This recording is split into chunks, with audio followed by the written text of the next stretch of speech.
Yes, 1 out of 4 pregnancies will end in miscarriage.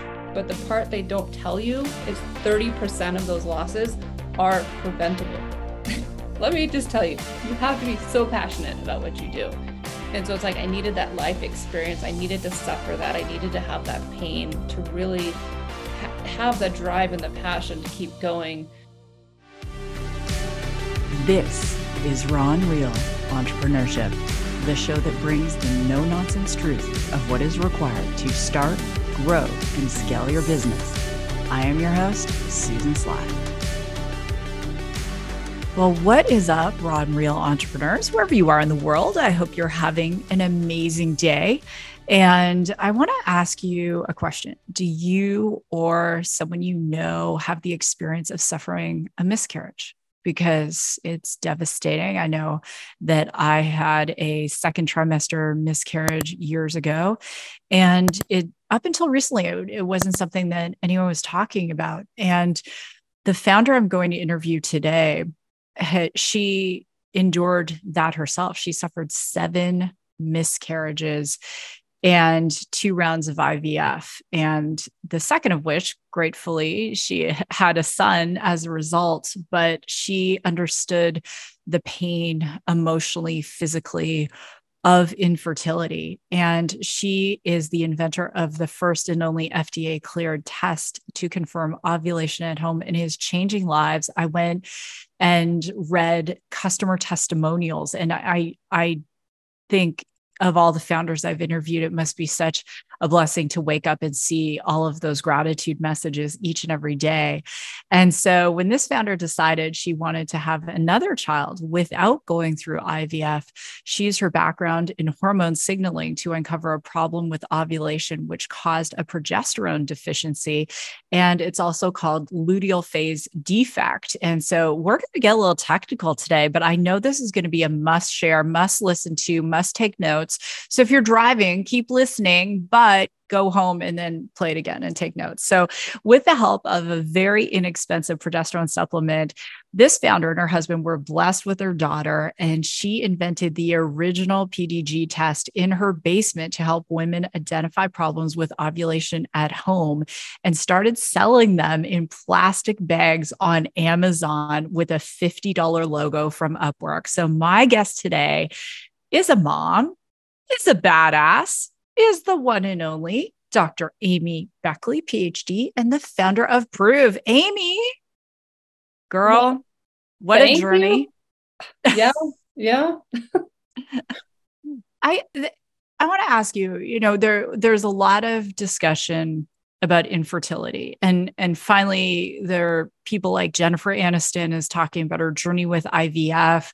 There are people, celebrities now like Chrissy Teigen, who came out openly and discussed miscarriage. Why do you think suddenly women and men, for that matter, are so open now about talking about it?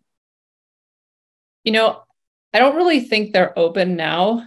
They open up after they've been through it. And that is the big realization that everybody is now having.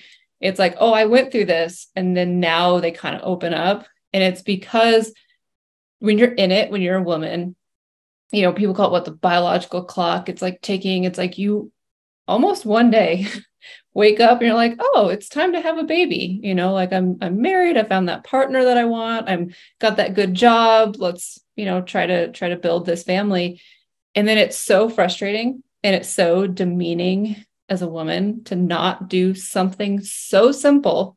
I'm going to air quote, so simple. That you feel like less of a woman, you feel ashamed, you feel like you don't want to share this with anybody. And that's why people don't talk about it, because it's so difficult to go through that. And you see, your neighbor who just happens to, pop them out one after another. And you're like, what is going on? Like, why can't I even have one? Or why do I keep having miscarriages? And then after the trauma is over, then they come out, like Jennifer Aniston, she went through years and years and years of not talking about it at all. Now she's past it and she says, okay, I'm at peace. This is my journey. And she kind of opens up in the past. And so it's almost like a backward looking statement because it is so traumatizing to go through this as a woman, because you feel like it's my duty as a woman, as a wife, as a daughter to have children. And it hurts my heart every single time, my mom says, hey, when am I going to be a grandma? When am I going to, you going to give me grandkids? And you're like in the middle of a miscarriage, right? And you don't want to share that. But then if you did, it would be better because your mom would be there by your side and she would understand what you're going through, right? But it's just so hard for us women to do that. We just bottle it up. We keep it to ourselves. So I do appreciate that it is becoming more public, but it's very backwards facing public. Yeah, because to your point, when someone makes that decision, yes, I'm ready to have a baby and this is what I want, I think that it's not always at the forefront of one's mind. And I know when I had my miscarriage, and I don't think I've ever in almost 320 shows ever talked about it, but I was in week, I think 13, and I was running on the treadmill and I started bleeding, and I felt, Amy, like such a failure. And I was beating myself up saying, what am I doing? I shouldn't have been running, but I was an athlete. And I remember there's a funny cultural reference, but the Sex and the City movie where Charlotte finally gets pregnant. Finally, they had already adopted. Then she gets pregnant and she doesn't want to run because she's terrified. And I related to that so much because when I did get pregnant the next time, I was so cautious and I didn't want to tell anyone I was pregnant because I felt like I had failed the first time. And that sense of, like you said, it's something that should just be so natural. But I love that a lot of things start in celebrity. So I love that there's this honesty about it. For you going through it, one of the things that we always talk about on the show is identified a problem and then I created a company to solve that problem. That's not what other women are thinking when they go through miscarriage. So what was the light switch that flipped for you that went, I'm going to do something about it. I'm not just going to help myself. I'm going to go out there and I'm going to create a product that helps so many women. Yeah. I mean, it started when I was in it, like it was so devastating because you'd go to a doctor, you'd go to a healthcare provider and you would say, okay, I just had this loss. Can you help me? And to be told it's common, it just happens. Go home and try again. Oh, it's nothing you did. And it's like, again, you feel like you did something wrong. I thought I drank too much tonic water because there's a chemical in tonic water that if you drink too much of it, right? And it's like women, they beat themselves up and they think it's something they did. And plus it's so traumatic that they do not want it to happen again. And so it's like, if this happened to me, I have to analyze everything I did and I have to not do the things that could have caused it so that next time I don't have a loss because my heart cannot handle it. Right. And so when you go to the healthcare provider and they basically tell you, oh, statistically speaking, you'll be fine next time, or, just pregnancies end in loss. It's no big deal. And me being a scientist and having access to all this medical, scientific research, yes, 1 out of 4 pregnancies will end in miscarriage. But the part they don't tell you is 30% of those losses are preventable. And it's you had some kind of infection that caused poor implantation or your body to kind of reject that fetus. You're not taking a prenatal vitamin. Maybe you have a vitamin deficiency or not metabolizing folate the correct way. You have a hormone imbalance, so you don't have enough hormones to support that pregnancy. But they don't talk about that. They just say, oh, well, it's genetic and sperm meets egg. There's really nothing you can do until you have 3 losses in a row. Then they're like, oh, okay, maybe we'll do some testing. And I'm like, okay, well, that's messed up. And then, but I would just go through it. I just refused to believe that this was my ending, that I wasn't going to be a mom. I flat out refused it. And I said, no, I'm going to figure this out. I'm going to get to my goal. I'm going to have these children, and there's no way anybody's going to stop me. And so when I had my two kids, I call it coming out of the closet, and I went on social media and I was like, this is me. I'm 1 in 8. I dealt with infertility. I had 7 miscarriages. Here's my story. And like, again, that like, reverse facing statement where it's like, okay, I'm past it. I'm done with this. I'm emotionally healing. And now I'm going to educate people about what happened. The number of friends and family that came into my inbox and was like, Amy, I'm struggling. What did you do? What did you talk to your doctor about? How do I get past? Because they were getting pushed off too. They were getting told you haven't had enough losses, or, you haven't been trying long enough, or we did everything we could know how to do. We don't know what's wrong with you. Let's do this really expensive procedure. And so it's like, I can't afford that. Amy, what did you do? What can I talk to them about? What can I say?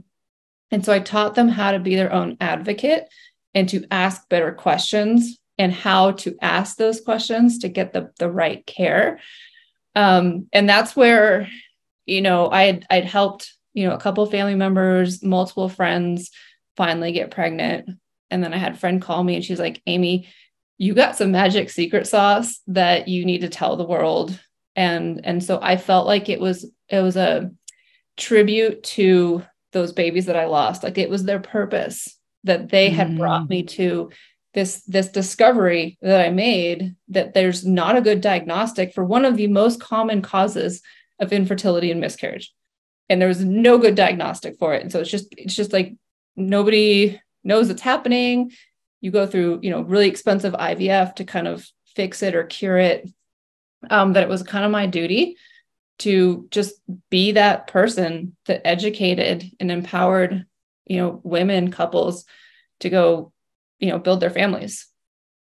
And how many people named their daughter the middle name Amy after that, right? Like, yeah. So that I don't know, but my son's name is Cash, and we tease him that we named him Cash because he took all of our cash, because he was multiple rounds of IVF to conceive him. But when I developed Proov and we started selling the product, one of my really good friends from high school was one of the very first people to buy the product, and she conceived using it. And so she named her son Cash. So there you have it. There's this legacy piece about it. I love it. The going in this, I want people to understand a timeline, right? Because right now, and you and I were talking before we went into the show, there was media that came out this morning. It just depends when someone's listening to this. It came out, where are all the startup founders? People are giving up on startups. 2023, 1,500 startups folded. I just did a show with someone who's on his 3rd startup. He's already had 2 successful exits. He's calling 2023 the year of no in terms of funding. And yet I know there are people listening to this saying, there's a problem I want to solve. I have a passion for it. I know I have the solution to it, but how do I find the courage to take that passion to solve a problem to taking it to a beta and then taking it to a company? So how did you do that? Like, walk us through the story. Everyone's hitting you up in your DMs, like, help me, help me, help me. You're an evangelist of fertility, the fertility evangelist. There you go. And so you're doing all this. How did you create that beta product? Because in the healthcare space, especially anything that's ingested, and I came from a couple decades working in that space, so I know this isn't easy. You and I don't cook something up in the kitchen and then suddenly it's FDA approved. Like, how did you get that beta product, and how did you go through that process to the point where you did get the FDA approval?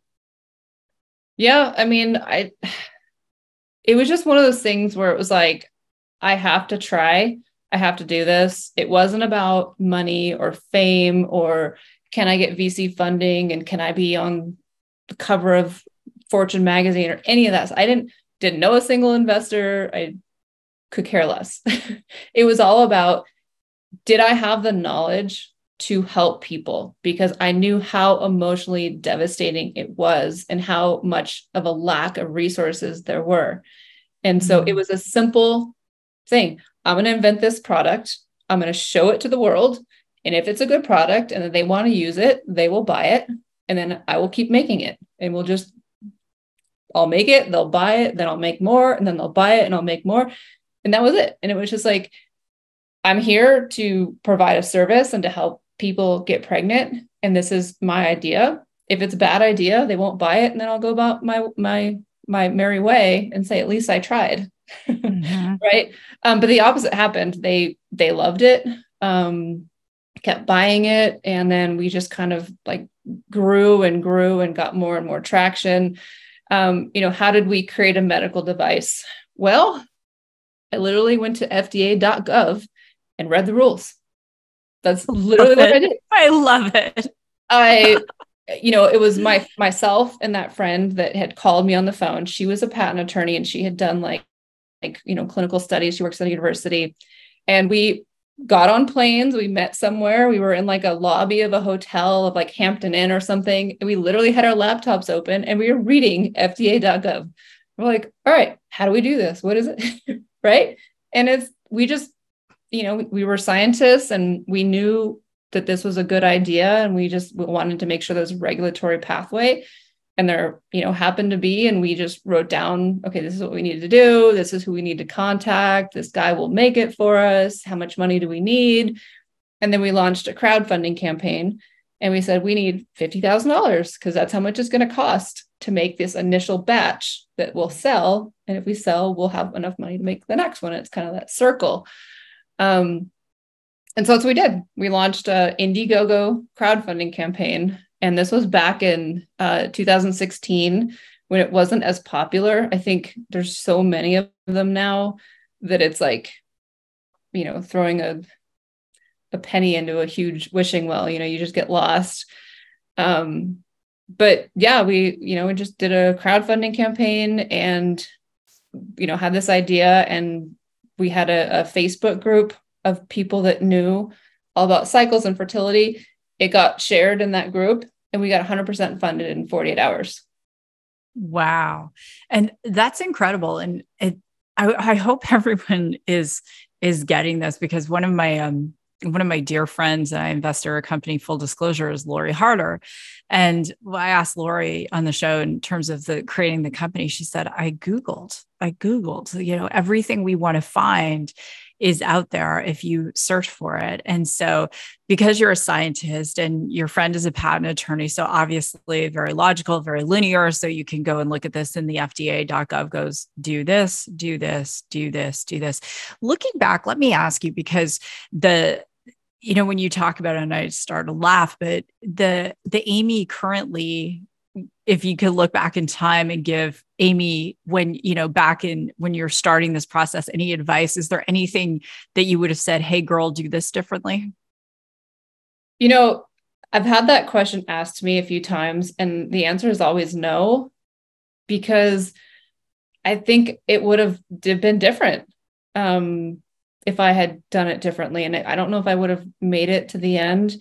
If you would known back then, to fix this, it's like, well, then I never would have had this journey, and I never would have had the passion to kind of get through this, because being a CEO of a company is very, very hard. Let me just tell you, you have to be so passionate about what you do. And so it's like, I needed that life experience. I needed to suffer that. I needed to have that pain to really have the drive and the passion to keep going. We didn't do the traditional route. Like, the traditional route is, all right, you have an idea, you put it on a napkin, or you have a proof of concept, and then you walk it over and you tell your angel investors or whatever. And you're like, this is $1 billion idea, and I'm going to do that. Okay, we're going to give you a couple $100,000. Okay, cool. And you build it from there. We didn't do that. We had a product revenue generating before we raised our first dollar. And it almost, nobody knew what to do, because it's like, wait, you have a product? Because then you get valued on your revenue, not on your idea. And so it's always like, okay, well, if I didn't have a product, I didn't have revenue, could I have valued my company higher? And could I have raised more money and been in a different position than I am now? Because as soon as you raise, or as soon as you have like $1 in revenue, that's what they value on, is that dollar in revenue. So it's very, very hard to get money. Now, if you're a female founder, it's harder because not many female founders can just take an idea and get funding. You need to show market fit, initial traction, and then you're stuck in this bucket where you're now valued on your traction that you bootstrapped, you had no funding at all. It's like there are women out there doing amazing things, making huge product, like all this stuff with no money at all. None. And then they try to get funding and it's like, oh, you only have 200,000 in revenues. You can't raise money. We're like, other people are getting these huge valuations on this idea. So would I have done it differently? No. But I love that. I love that your transparency in that, because it's to your point that there's a learning to it, but you're also very clear, because the statistic is less than 2% of female-led pitches to VCs get funded. And in this season of no, and we're seeing even less funding go out, and women-led companies are actually more profitable. That is a statistic. That's just not me preaching on a soapbox. And so that it is harder. And because it's raw and real entrepreneurship, we're going to get really raw and real. Plus, you're raising kids, right? You're building a company, you're raising kids. There's, there are different times in a company's growth when you do need a different level of resources in order to be able to scale. So walk us through. So the company's growing, you've got these initial users, you have the raving fans, you've done the 50,000 in crowdfunding. How did you scale after that? Yeah. So it was me and this other woman named Christina. She calls me and she says, I have this son due to IVF. I'm having these health issues. I can't do both. I pick my family, which 100% fair. And so I can't help you with this. And so now I was like solopreneur trying to do this in my spare time because I had a full-time job and I was a mom. And so I went to San Francisco to have the JP Morgan week. This is, one of my sister-in-law's favorite stories. Saved up all the money I possibly could. And I got a motel with the doors on the outside and had to walk past, all the homeless people waiting for their meals to this really nice, fancy place, and gave my very first pitch. Very first. And there was 4 people in the audience, one of which turned out to be the first investor person to ever believe in us. Got to go, she had an accelerator program for women, minority business owners. It was based in Cincinnati. So one of couple of the funders were Kroger and P&G. And so they were trying to, foster innovation and small companies. So I got to go out there and get mentored by these big execs and learn all this stuff. And then I came back and our state of Colorado had a grant program. I said, great, that's awesome. And so part of the grant program was hooking into the angel network. And this angel network was teaching us how to put together a term sheet and how to raise money and how to do business. And then they go, oh, well, we want to invest in you. Here's your term sheet. This is how you do it. And I was like, no, like this term, like I might be a woman, but I'm not dumb. I am not dumb. This term sheet literally gives you 51% control of my company. Absolutely not. Absolutely not. And so there's a lot of stuff where women get taken advantage of. It's like, these investor groups think that it's a charity or that women, really need the VC or the angel group. And they write down these terms, and I've never seen a term sheet ever in my life, but it didn't look right. And so I asked people and went to my network and I was like, yeah, that's not good.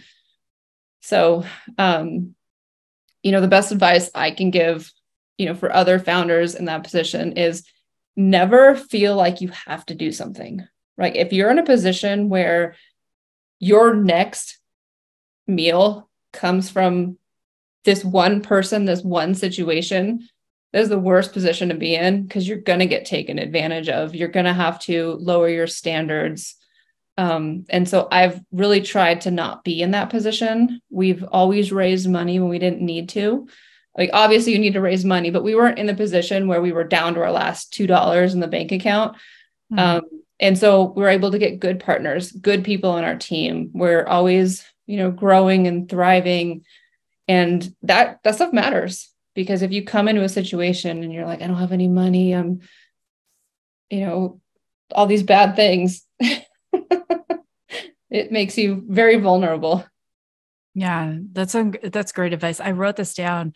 Never feel like you have to do something, right? And then there's that surrender, right? There's the surrender of control. And it goes back to, even with miscarriages, at some point there's a surrender of control, right? I can't, if it's not the tonic water, what is it, right? Is it, for me, it was running on the treadmill and coffee. Did that cause it? And I spent so much time beating myself up in my head.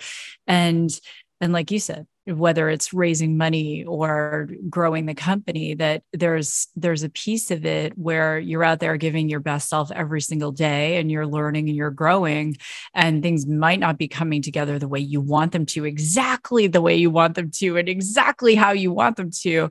But it's that surrender. And of course, you're very bright. The piece about being taken advantage of, and there are different seasons. And I've interviewed so many founders and men too, where they were given bad terms because they were running out of runway, or they were given bad terms because they were having arguments with their partners, and one partner wanted to say yes to term, and they didn't want to say yes to term, and all these different things. It's not for everyone. Let me ask you this. So we talked about kids before we got on the show, and people listening all over the world, like, what does her day look like? So what does as a founder, because as a founder, you've got a growing team. How many people are on your team now? 14. So you've got 14 people plus kids, right? And plus life and everything else. You're also the face of the company. So what does your day look like? I wake up at 5:30, 6 during the summer. First thing I do is I open my computer, and any of the urgent emails, I get rid of them. I address them, think about the problems. Then I go to my basement where I have a Peloton, and that is my clear mind, half hour, 45 minutes where that's one of my favorite things to do. Do my Peloton, clears my mind. I come back upstairs, get my kids ready for school. I walk them to school. I block that out on my calendar. That is this is the time for me. No, everyone knows there's no meetings. And then I come back and I get back into my computer and I start my day. And then at 3:00, I block my calendar as well. I go pick up my kids. Now they're 10, almost 10 and 13. They can walk home. Our school's 2 blocks away, but it's important for me to stop and take that time, go get them. How's your day? How's it going? Have that communication. And then they want to go back and they want to decompress. They want to get on their computers and watch videos because they've been at school all day long, or they have gymnastics or football or some practice to go to. And so then I put another couple hours in the afternoon. But I think it's important that, I'm so passionate about it and I enjoy what I do. And that's how I treat all the employees on the team, is that everybody's here, loves their job. They get to make their own schedule. They get to have blocks of time for their family.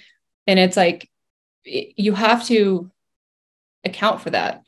Otherwise, if you're very rigid and you're you have to be, button chair from 9 to 5, that creates resentment. It's what if I had to take my daughter to the dentist? Or what if I had this appointment, or they have an event at their school and it's a parade and I want to go see them on Halloween?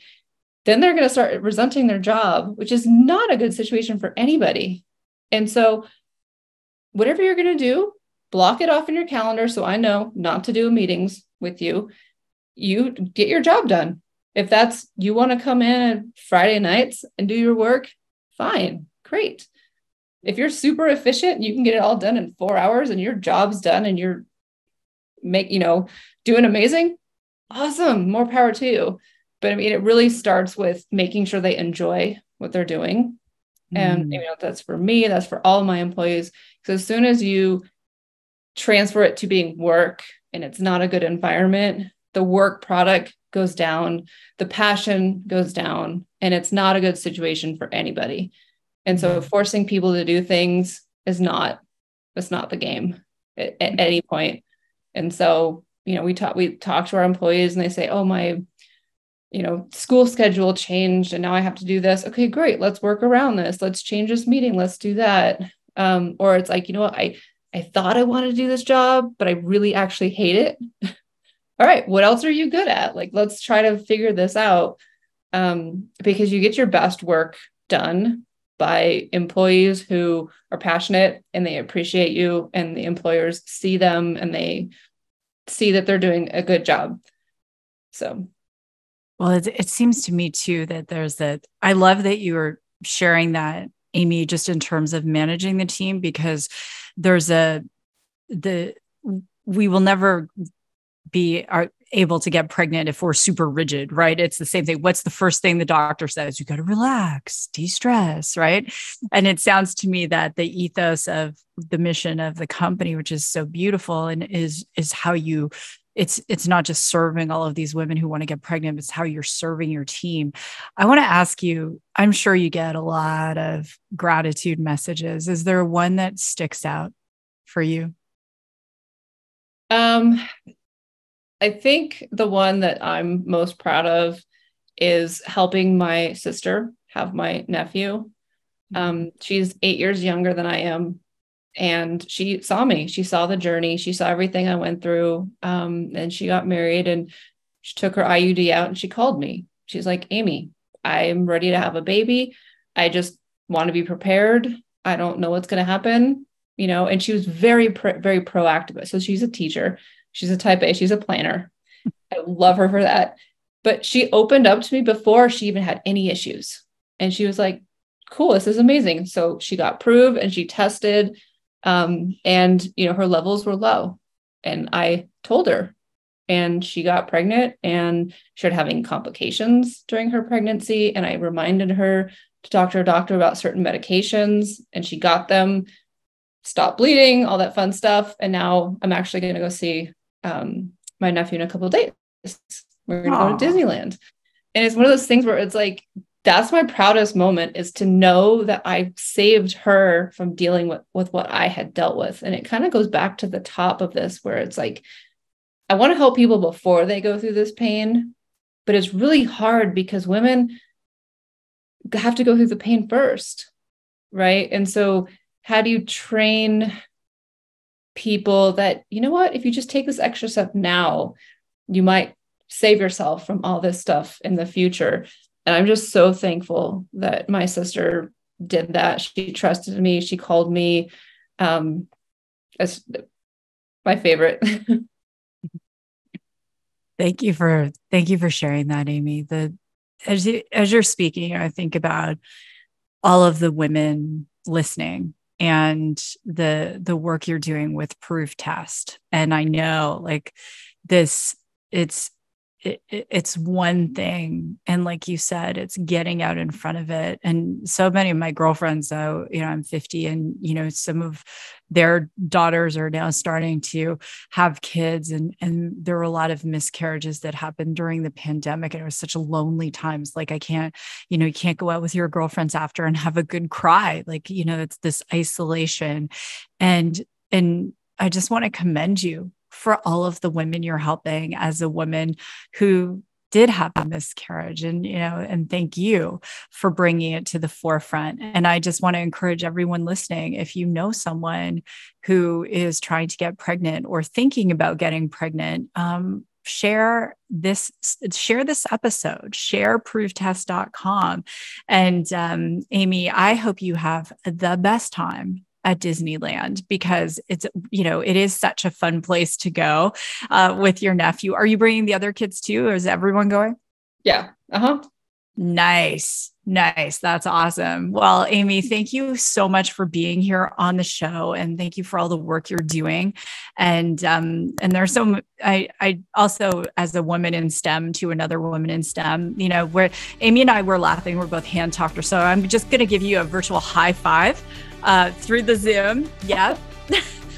And I'm sure Neville, our video editor, is going to catch that. But anyway, thanks, Amy, so much for being here. Everyone check out proovtest.com. And with that, God bless, go rock your day. And I will see you in the next episode.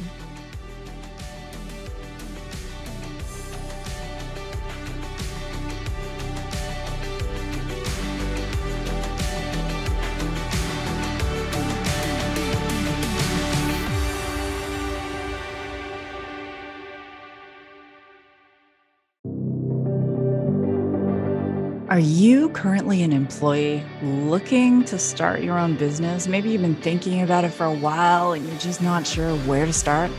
Well, my course, Employee to Entrepreneur, combines my decades of experience as an entrepreneur with proven methods, techniques, and skills to help you take that leap and start your own business.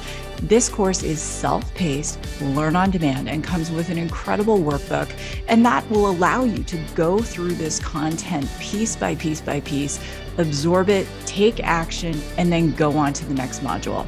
So check out my course on susansly.com, Employee to Entrepreneur.